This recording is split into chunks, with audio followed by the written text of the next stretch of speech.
verdades que a gente pode seguir.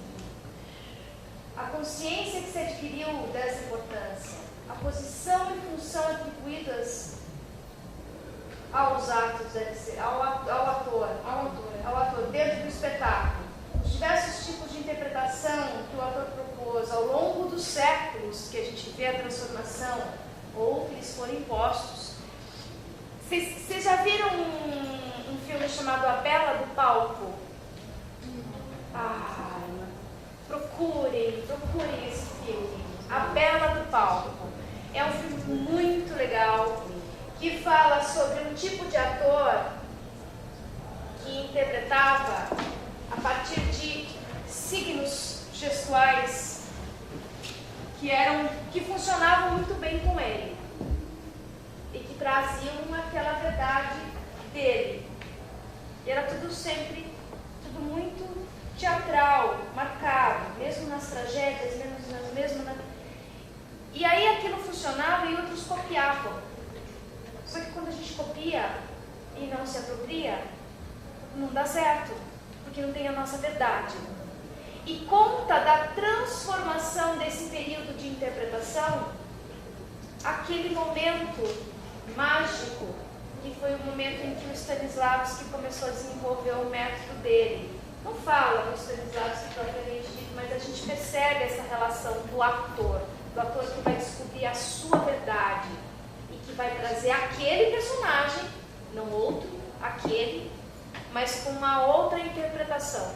Então é legal para a gente ver como era a interpretação numa época e como ela se transformou, como a gente conhece essa interpretação agora. A Bela do Palco.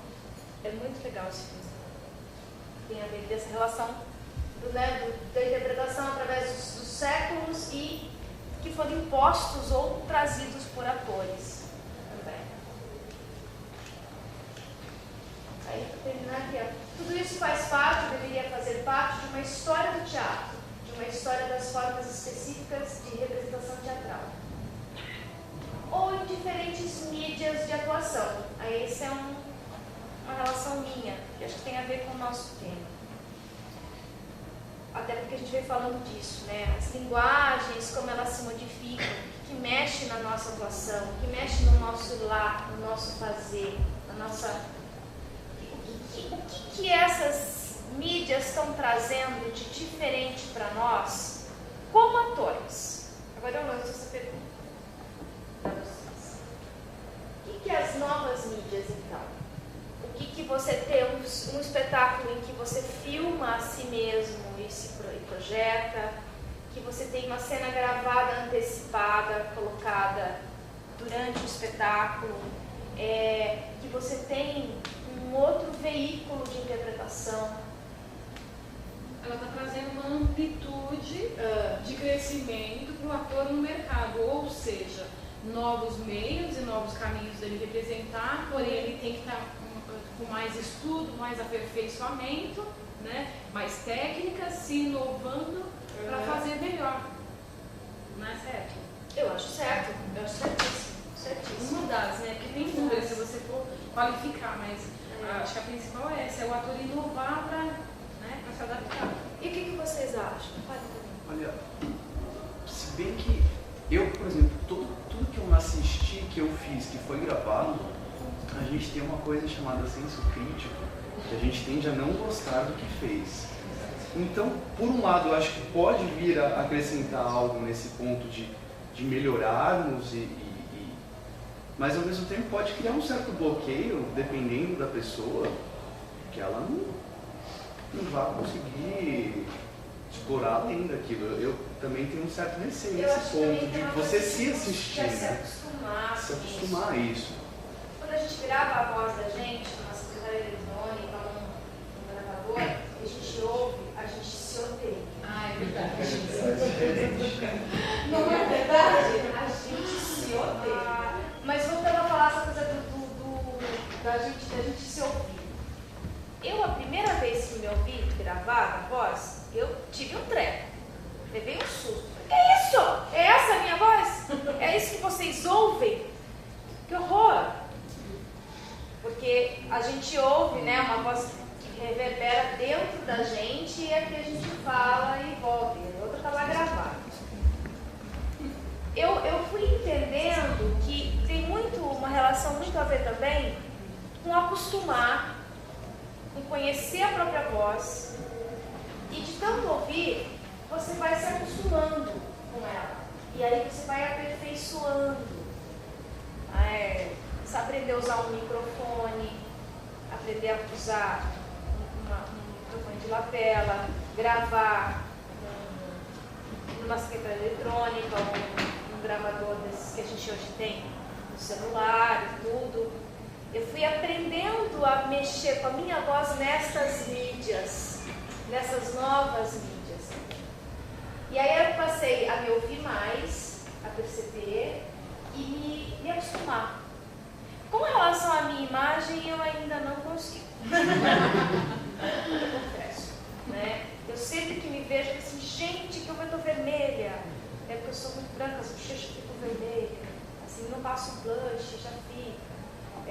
Nossa, o rosto da gente é crítica feminina. Coisa de mulher. Também. Né? Ai, engordei. Puxa, por que eu pus aquela roupa? Coisas do tipo. Mas, ao mesmo tempo, também é uma questão de hábito e falta de hábito, porque é uma relação que você vai aprimorando. Já ouvi dizer que tem atores que nunca assistem os próprios filmes, que nunca assistem as novelas, outros que não, que acompanham e vão se aperfeiçoando com relação a isso, que tem os dois lados, né? O que pode ser ruim e o que pode ser bom. Eu tenho a sensação de que se eu me acostumar a me assistir, aos pouquinhos eu também vou começar a gostar. Ainda não. Ainda mais se eu estou fazendo uma peça de teatro. Porque aí você vai para a TV. Que falso! Que horror! Né? Porque também eu fiz para o teatro. Eu não fiz para aquela mídia. É esse o ponto que eu acho que é o nosso grande ponto nessa discussão. A questão da atuação em diferentes mídias. Ela se modifica? Sim. Ela se altera? É fato.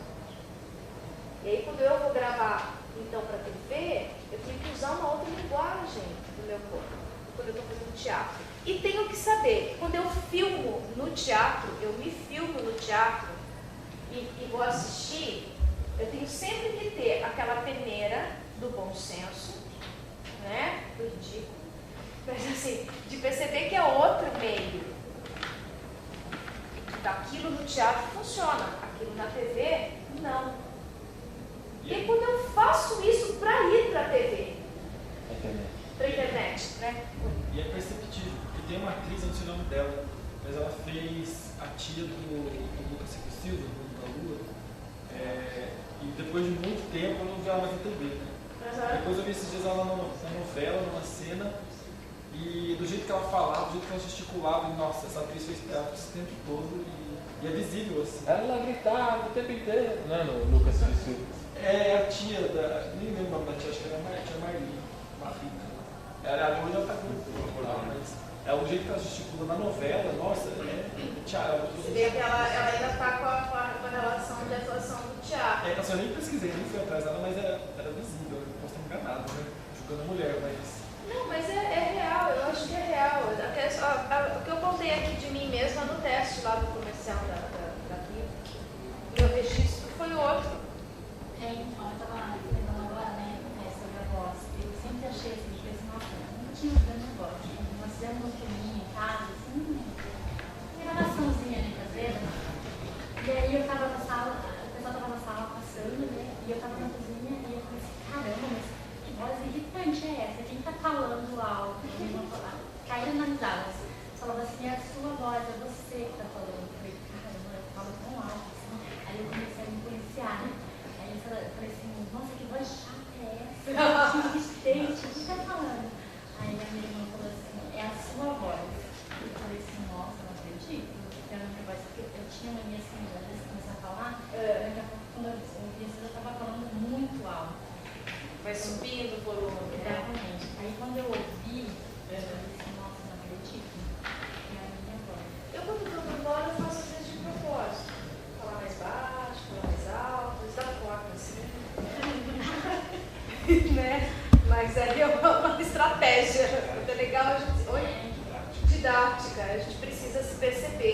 certeza. Acho que é a grande dica. Mas acho que às vezes uma palestra que você está assistindo, eu percebo assim, tem muita pessoa que fala, e do lugar que você está, se a pessoa fala com uma voz calma, nos dá aqueles tanto, você tem mais alerta para assistir ou para ver, dependendo da pessoa, da voz e do local. A gente percebe muito.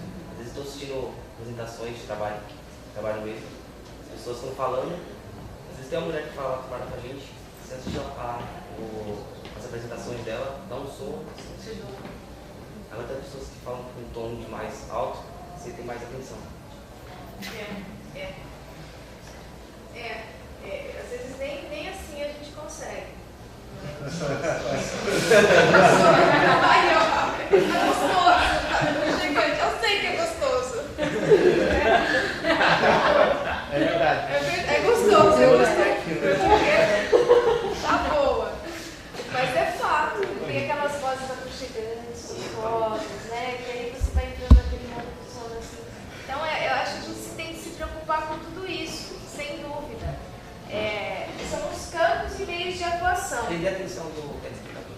Prender a atenção do telespectador, se preocupar com ele, se colocar nesses meios, nesses novos meios, de uma forma com que, como a Thalita disse, ela está ali ainda?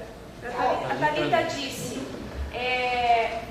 se preocupar que o espectador que está lá assistindo você, seja onde for, que você vai atingi-lo, que isso vai chegar nele.